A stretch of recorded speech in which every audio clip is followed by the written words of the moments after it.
Good morning everyone. Today we are going to actually introduce probability. So far, even though the name of the course has been probability theory, we have not yet dealt with probability. Okay. So today we'll be introducing probability as a probability measure. Now, first of all, what do you mean by a measure? So we don't have general measures in our syllabus, but it's in the sense of the word up to some extent. Okay, so you are trying to quantify things associated with sets, so you are trying to measure that set. Okay, and like usual measurement, it would have some properties. For example, length of a set is a typical measure. So what are things you know about length of a set? So you know that okay, if I have some interval, let's say I'm talking of, so length of an interval can be a good example of measure of sets which are of the type interval. Okay, so what do I mean by that? So if I have suppose some such interval, and if I define length of that interval as a measure associated with it, then what are other things that I expect?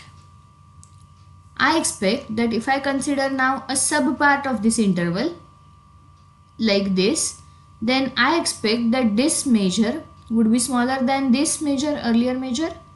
So we know that okay, if one set is subset of other, we expect that measure of the smaller set, measure of the subset would be smaller than the measure of the original set. Okay, then we also expect that length is going to be always positive. Length should not always, length should never be negative. Further, we expect that okay, if I can divide this interval into two disjoint intervals, one is here and one starts from here to here, then we expect length of the total thing to be addition of these two lengths. Okay, so all these things are properties that we generally expect when we say that okay, we are measuring length. We are going to extend those properties to something called as probability. Okay, so these natural properties of length as a measure would be extended. Okay, so when I say this, initially I said that okay, I am talking of length of intervals. So I said that okay, I have to worry only about sets of the type interval. Okay, I am not going to worry about sets which consist of say this element, this element, this element, this element and so on. So that is, there are some gaps in between. Then I am not going to consider that. Okay, that's what we said. So we defined the types of sets on which I am going to define my measure. Okay, so that is what we need when we say we need a measurable space. So what is a measurable space? A measurable space is collection of those sets for which I can define my measure. So here my measure or the quantifiable thing that I was interested in was length. So I know I can define lengths on intervals and I cannot define lengths on such disconnected sets. So I would say I would include intervals in my measurable space, but I won't include such types of sets in my measurable space. Okay, so measurable space would actually be those collection of those sets for which I can define the measure. Okay, now in terms of probability, how would a measurable space look like? So first of all, few things that I've been mentioning but I have not written down.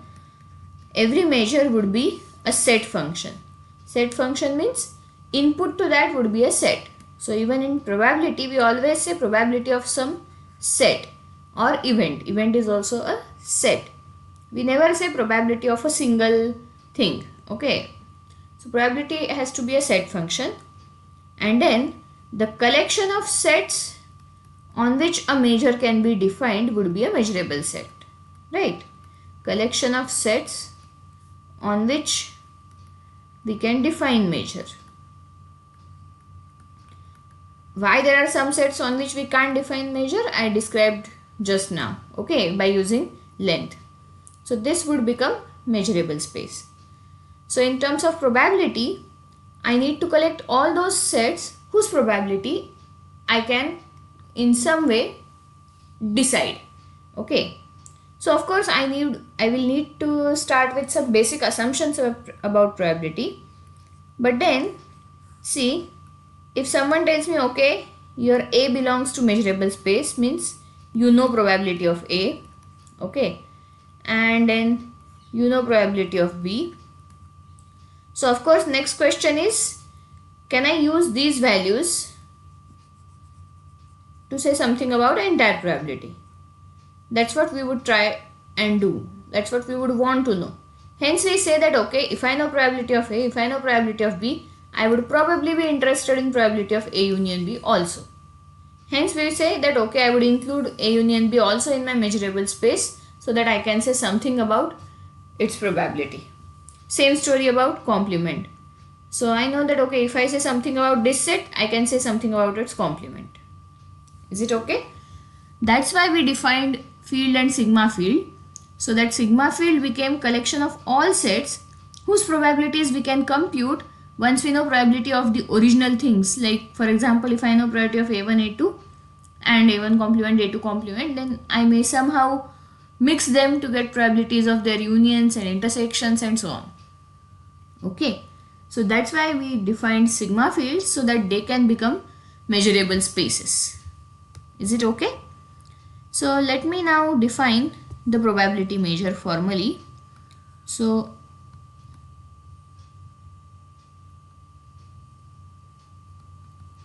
for going to probability measure, I first need a measurable space. So what is that measurable space? So let omega and script A be a measurable space. Okay. So what is the relationship between omega and script A? So omega is like a sample space. So omega is a universal set or sample space that we have been talking about. So collection of all possible outcomes of an experiment, that would be your omega. And script A is a sigma field defined on some subsets of omega. Okay, it doesn't have to be all subsets. Okay, script A is a sigma field defined on some subsets of omega. For example, the simplest definition of script A can be omega phi. We know that this is a sigma field. Okay, so because A is a sigma field, now I know that, okay, it contains unions and intersections and complements of all the sets in it. So we say that omega A is a measurable space. Okay. A set function P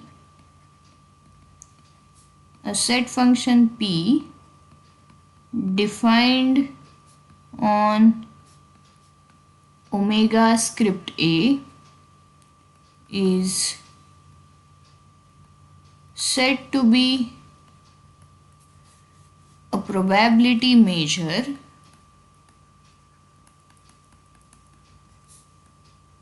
a set function P defined on omega script A is said to be a probability measure if, first of all, probability of A is greater than or equal to 0 for every A in script A. So when I say P is a set function defined on omega script A, what I mean is script A becomes like a domain for the function P. Okay. What do I mean by this? That P is defined for elements of script A. Okay. Secondly, probability of omega would be 1. Okay. And thirdly, if A1, A2 is a collection of mutually disjoint sets from script A. See, I am not stopping at an. It's an infinite collection, countable collection. So if A1 A2 is a collection of mutually disjoint sets from script A, then probability of union n greater than or equal to 1 is same as sum over probability of n greater than or equal to 1. Okay. So if they are disjoint, and if I have countably many such sets which are disjoint, then probability of their union is same as sum of their individual probabilities. Okay. So these are the three axioms of probability measure. So if a set function satisfies these three, we would call it as a probability measure. Okay. So this axiom is actually known as non-negativity. Then this one is termed as probability being a normed measure. Why I am saying normed? Because there is kind of an upper bound here. Okay, it's kind of normalized. So you have the probability of entire universal set to be always 1. Okay, so it is norming has been done, and this is known as sigma additivity or countable additivity. Okay, sigma additivity or countable additivity.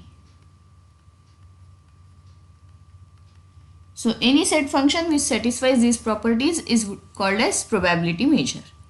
Is it okay? Of course, you might have noticed I have not said anything about probability of phi. I have not said anything about, say, probability of A union B if they are not disjoint. In fact, even in the disjoint setup, I am saying only things about countable union. I am not saying anything about finite union. Further, I am not saying so far anything about complements, probability of complements. So all those things can actually be derived as consequences of these three axioms. Okay. So let us try to do that now. So whatever basic results we know about probability, let us try to derive those as consequences of these. So what are the consequences? The first most basic result that we know or we want is probability of phi being 0. Okay, then we also want probability of A complement to be 1 minus probability of A. Okay, these things we want. And we also want to say something about probability of A union B as probability of A plus probability of B if A and B are disjoint. And not just for 2, we want to extend it for, say, M sets. Then we also want something like probability of A union B if they are not disjoint. So all these things we want to decide. Okay, so let me start with the first one. I want to prove probability of phi 0, but so far I have no clue of how to bring in phi. What I know is probability of omega, but then I don't know anything about complement. Non-negativity is, of course, alone not going to do anything. So maybe I use the third action. Okay, so see, I don't know what, I know I can't do anything just by using 1. I know I can't use 2 because I need further result which I have not yet proved. So let us try with 3. What I know in 3 is if I have a disjoint collection of sets, a countable collection of sets which are disjoint, then I know something about probability of their union. Okay, so let A1, A2 and so on be a collection of disjoint sets from script A. Okay, let this be a collection of disjoint sets from script A. Further, see, now I want to bring in phi somehow. Okay, so let me set A2, A3 and everything to be phi. Okay, first of all, is it allowed setting the sets to be equal? I mean, would they still remain disjoint? See, there is a small trick here. I know I am saying A2 equal to A3 equal to and so on, so that is all the sets are equal, but I can still call them as disjoint even though they are equal, because my definition of disjointness says that the intersection should be phi. So even though A2 and A3 are same, I know that A2 intersection A3 is phi. So I can term each of the sets to be phi. Okay. Now what does this mean? This would mean that union n greater than or equal to 1 would just be A1 because everything else is phi. Okay. So what I would say as a consequence of this is probability of union an would be same as probability of A1. Okay.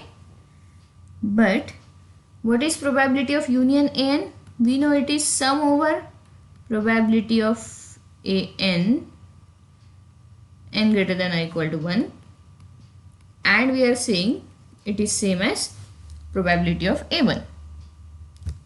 So I can cancel probability of A1 from both the sides. So what I am left with is probability of A2 plus probability of A3 plus is equal to actually 0. Okay. Now this, because of the countable additivity thing, I can write this as probability of union n greater than or equal to 2, and I am saying it is 0. Okay. And what is union n greater than or equal to 2? Because each of them is phi, their union is also phi. So this is probability of phi, and hence it is 0. Okay. So what we have proved is probability of an empty set is 0. Okay. Now I want to say something about complement, but let me try to go for the third part first and then we'll come back to 2. Okay. What does the third part say? Third part says that I should be able to say something about probability of finite union of disjoint sets using probability of countable union of disjoint sets. So we would do exactly what we did here. So suppose I want to say something about A1 union A2 up to AK. Okay, so let A1 A2 AK be a finite collection of disjoint sets from script A. Okay, let A1 A2 AK be a finite collection of disjoint sets from script A. Now what does it mean? It means that if I can somehow prove that probability of union n going from 1 to k is same as sum over probability of n going from 1 to k, then my job is done. Okay, I am yet to prove it. Now the problem is I know something about infinite union, but I don't know anything about finite union. So what can I do? Is there any way in which I can convert the infinite union to finite union? Think. Okay, correct. So I can do the trick that I did just now. I can add sets. So AK plus 1, AK plus 2 and so on, and I can take all of them to be empty sets. Okay, so I can make the finite union infinite by adding empty sets to the union. Is it okay? So if I do that, then what happens? Then I know probability of union n greater than or equal to 1 is same as sum over probability of n greater than or equal to 1 because of my axiom 3 in priority definition. But because of the definition of AK plus 1 and AK plus 2 and so on, this is nothing but probability of union n going from 1 to k, because everything else is an empty set. And we just now proved that probability of empty set is zero. Probability of empty set is 0. Therefore, from here only the terms till k would contribute.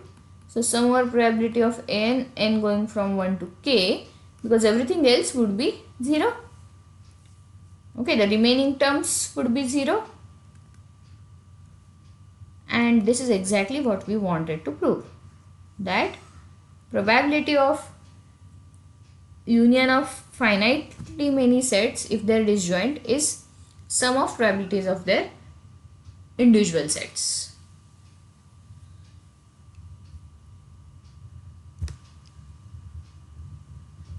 Now, can I use this to do something about complements? By definition of complement of a set, if this is a complement, so they are basically disjoint. Okay, so I can say probability of A union A complement is same as probability of A plus probability of A complement as a consequence of this result. Okay, so what is A union A complement? A union A complement is entire omega, because that is how A complement is defined, everything other than A in omega. And this is probability of A plus probability of A complement, and my second axiom tells me that this is 1. So I have 1 equal to probability of A plus probability of A complement. Therefore, probability of A complement is equal to 1 minus probability of A. Okay so far? Okay. So what remains? So we have proved first 3 things. Okay. So first 3 results we have proved. Now can we prove the fourth one? Prove means I have not stated the result, but every one of you knows. What can I say about probability of A union B if A and B are not disjoint? So let us try. See, I tell people, if you are stuck, draw pictures. Pictures help. So far I don't know anything about probability of A union B when they are not disjoint. What I can do? What I know is something about disjoint sets. So can I break these guys down into disjoint sets? So yes. So how would I do that? So suppose this becomes my first set. Okay, this part. Then this part becomes my second set.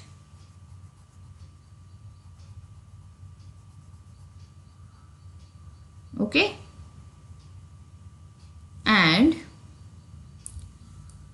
this part becomes my third set, the remaining part. Now my question is, are these 3 sets disjoint? 3 sets in 3 colors? Yes, they are disjoint. So I can say something about their union, and we know that their union is actually same as A union B. So hopefully that would give me some formula for A union B. Okay. Now what are these 3 sets but? So the red one is actually part of A, not the entire A, but part of A. Similarly, this is some other part, and this gray is some other part. Green is some other part. So this is which part? This is actually A intersected with B complement. Okay, this part is A intersected with B complement. Okay. What about this? The green one. The green one is actually B intersected with A complement. Okay. And the gray one is actually A intersected with B. Okay so far? Now what else remains? Can I use these things? The problem is I don't have formulae for A intersection B complement, A intersection B, etc. also. I don't have direct formulae for them. Okay. So is there any other way out? Think about it.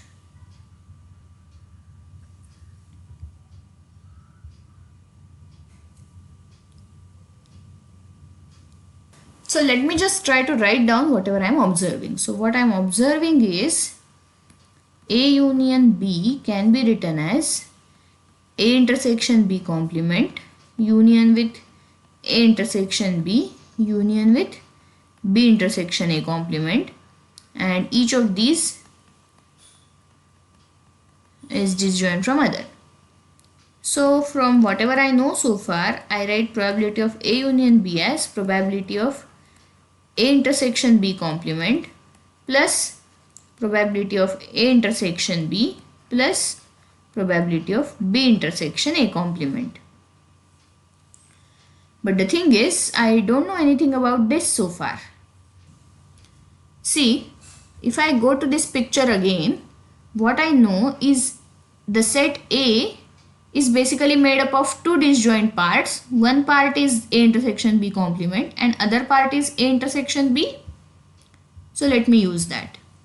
So set A is actually A intersection B complement union with A intersection B. Okay, and this is again a disjoint union. So probability of A is probability of A intersection B complement plus probability of A intersection B. Okay, therefore probability of A intersection B complement is probability of A minus probability of A intersection B. Okay, there is a small catch here which you may not have noticed. What I'm doing is I'm subtracting probability of A intersection B from both the sides of this equation. But I'll be allowed to do that only if I'm sure that this is not infinite. Means if I know that this is finite. Do I know that this is finite? Yes, I think you said that probability is always less than 1. But the catch is, I have not yet said that. What I know is probability of omega is 1, but I don't know if probability of all the other sets is less than 1.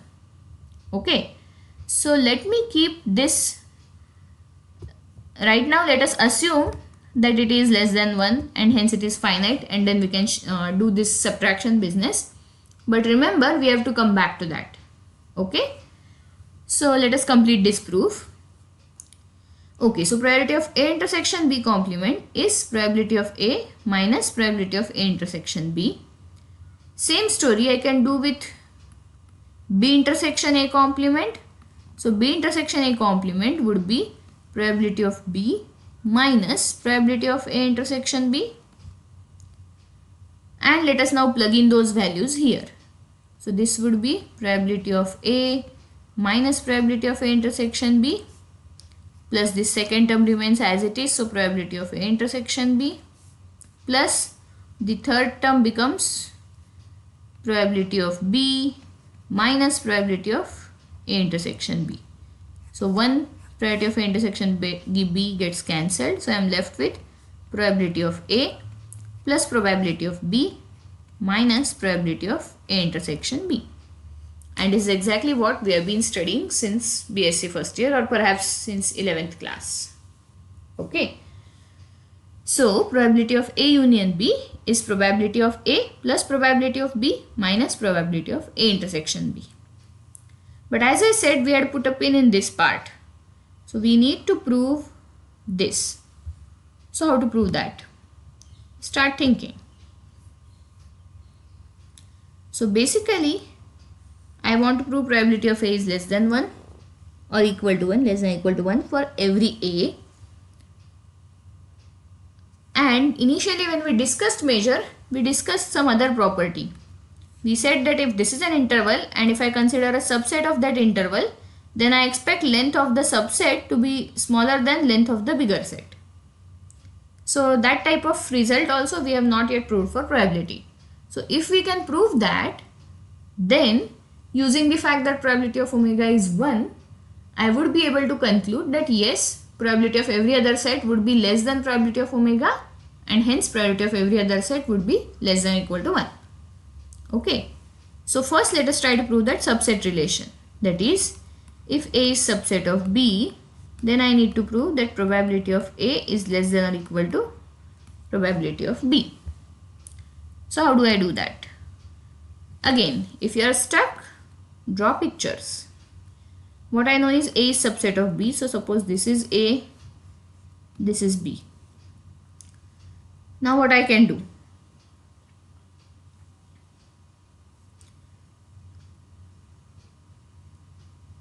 What I can do is use finite additivity. Finite additivity is probability of union of finite sets is same as sum of their individual probabilities. So I'll again break this set down into two parts, set B. So this is one part and the inside thing is other part. Okay. So I will write set B as A union with, what is the external part? I would call it as A complement intersected with B. Okay, because A complement would be everything outside this A, and from that I am picking a part which is in B. So the sky blue shading denotes this, A complement intersected with B. Okay. So what I know is, because they are disjoint, probability of B is probability of A plus probability of A complement intersection B. Okay. Further, from non-negativity, I know this is going to be greater than or equal to 0. Okay. And hence, probability of B will always be larger than or equal to probability of A. This is exactly what we wanted to prove. Okay. And as a consequence of this, I can say that every set in script A is basically subset of omega. If A belongs to script A, then we know A is subset of omega, because script A is defined on omega, and by the result that we proved just now, probability of A will be less than or equal to probability of omega, which is 1. Therefore, probability of A would always be less than or equal to 1. Okay, so we have added 2 more results to our collection of results. So let me point those down. Okay, so fourth was this. Fifth is, if A is subset of B, then that implies probability of A is less than or equal to probability of B. That is my fifth result. And sixth is, if probability of A is always less than or equal to 1 for every A. Okay, so actually all these things are for every A, B in script A. Okay, so I think today I'll stop here. I know all these are very basic results, so we are just doing them through the major type definition of probability theory. Okay, thank you.